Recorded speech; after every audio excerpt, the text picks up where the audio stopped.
Ayan mga kata na ilagay ko na rin sa wakas yung mga iba. Ay, hindi ko magalaw. So, maglalagay ko tayo.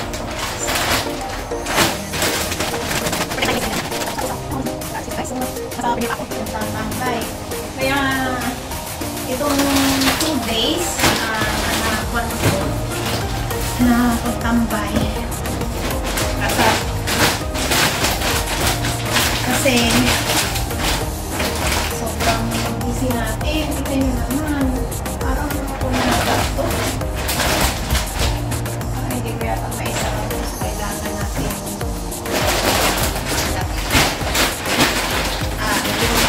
so I have to do something. Lagi kong ginagawa.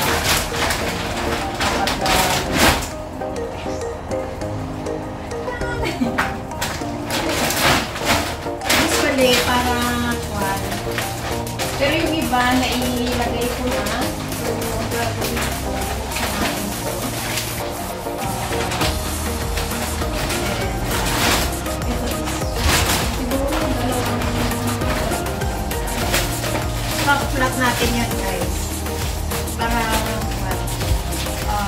marami. Ayan, para dito. Mag-crush siya. Yan ang sikreto ko, guys. Tapos may silisik ko lahat. Dali. Basta may yata katakan ko yan. Hindi na kayo, guys. Pinipili na. Offer kasi yung 100 sachet na okay. So, bumili ako ng ilang dati.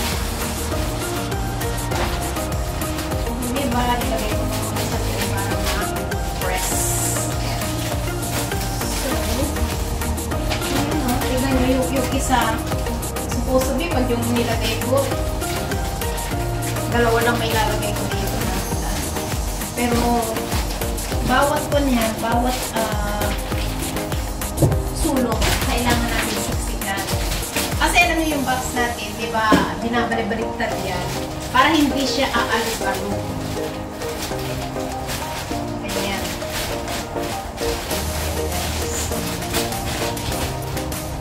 At saka, bago ako naglagay, talagang ano mo yung may mga maliliit na basyo. Ay, sinisiksikan ko yan. Kaya nga yung kilala nila ako bilang pag pinukuha nila yung box ko, medyo nagre-reklamo sila kasi na minsan nabubugan sila na siya. Mas likely kasi ako na nilalagay ko is yung talagang sulit. Kasi pag yung mga magagaan pag mga nalipero lang, hindi ka. Kasi parang yung box na yun eh. So,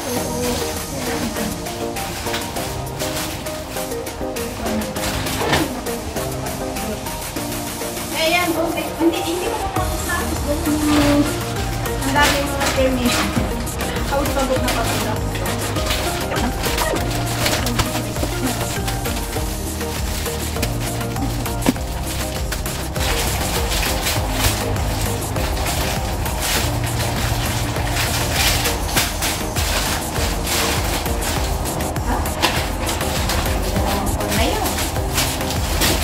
Pwede pang makalima.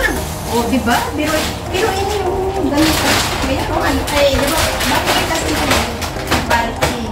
So, kailangan natin i-flat yan para yung instead na tatlo lang sana ang mailagay ko. Mailalagay ko pa siguro is 1, 2, 3, 4, 5. O, diba? 5.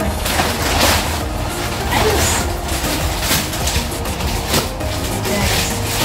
Yan ang aking sekreto. Tsaka hindi naman makukuha yan pag binuksan nila. Ganyan lang. Kasi nga, tatakpan ko pa yan, guys. Tatakpan ko pa ng either towel yan. Walya. Oh. Ganyan.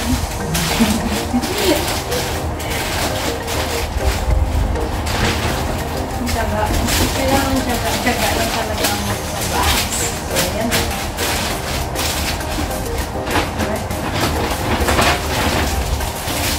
Kahit na maliit man yung box ko, pero naku, just may Hindi ko na naman itong maiuhol. Magre-reklamo na naman kung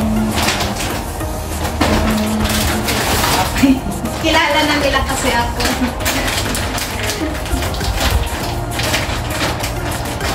Tapos minsan, yung time na diniliver niya sa bahay, kasi yung sa amin, pataas. Although highway siya, pero pataas.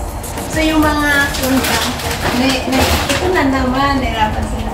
Nung buhay pa si nanay ko, sabi nila, Ate, anak niyo po ba yung nagpapadala ng box? Oo, anak ko. Sabi niya, Ate, makisabihan niyo naman siya. Sabi niya, ganun. Ano yung nilala niya? Sobrang bigat naman kasi ng box.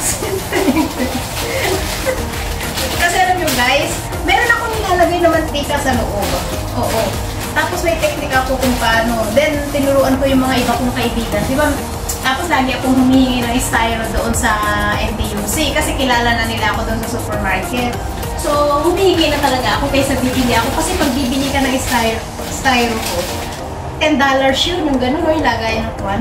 Eh, sila kasi yung nilalagyan nila ng gulay. So, kapag nakikita ko silang nag-a-unpack at nagdi-display, ang hinihingi ko na kina-auntie, sabi ko, Auntie, pahingi ako nito. Kasi tinatapon din yung iba, diba? Sabi niya, bakit aanin mo?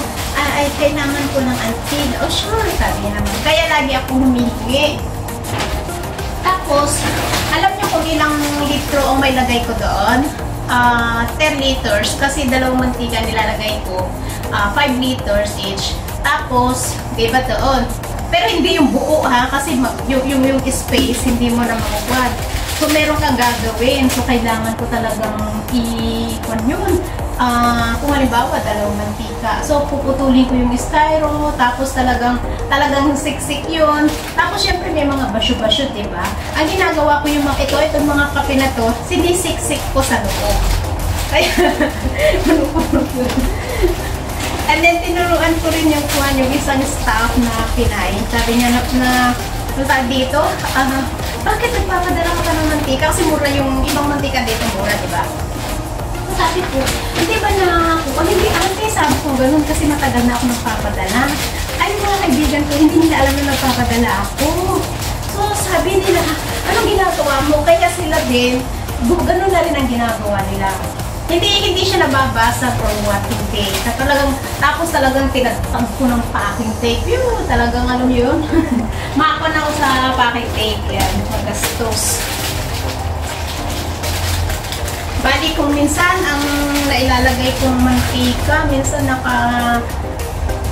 kung ako bali tatlong kwan, 5, 10, 20 kwan yun. Hindi, 10, 20, 30 kasi yung isang styro, dalawang 5 liters ang laman na yun na ilalagay ko. So, 30, ganyan. Kaya, imagine niyo yun. Diba? Bibigatin din mga asukal kasi mura yung ibang mga konti dito. Kung ano-ano ba. Ayan. Para tumutuwa naman sila sa amin.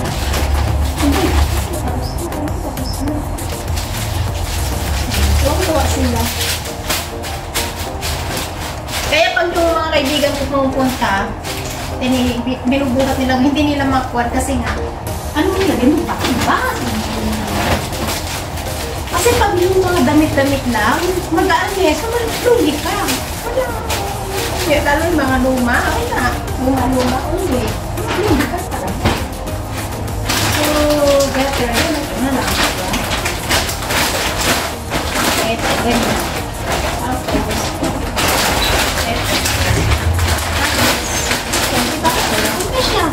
Bilugin mo yan.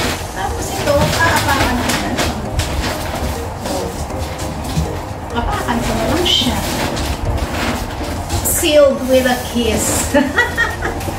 Ayan guys. So, bukas, yun naman ang gagawin natin. Isi-seal ko na to. Kaya bukas, habang nagpe-premiere, yan, ganitong gagawin ko. Yan guys. So, tulungan nyo ako bukas. Abangan ninyo ang ating next vlog. So, marami pong salamat sa ating silent viewers, members, super chatter, OFW, syempre, sa mga kondyan natin dyan, mga ka-OFW, ingat-ingat po kayong lahat. Ayan, sobrang kalat ng ating phone, ang ating bahay ngayon. And then, thank you so much din sa mga live na napupuntahan natin na nagpapasugod sa aming mga premiere. Hindi lang po ako, pero marami din po kami na pinapasugod nila. Maraming pong salamat sa tiyaga ninyo na pagpapasugod sa amin. Hindi ko po kayo maisa-isa. Siyempre baka may makalimutan ako, di ba? Parang may nakalimutan ako. Parang ang lang sa dibdib pag may nakakalimutan tayo, di ba? So, pero hindi naman natin intention na makalimutan yun. Kasi nga kung minsan, yung brain natin hindi na-work. Okay? Para naman may brain si Panda. Wala naman akong brain. Anyway, salamat po sa inyong lahat. See you in my next vlog. Ay, charot! God bless! Ingat! Love you all! Mama chup chup! Heart! Pakit pa rin.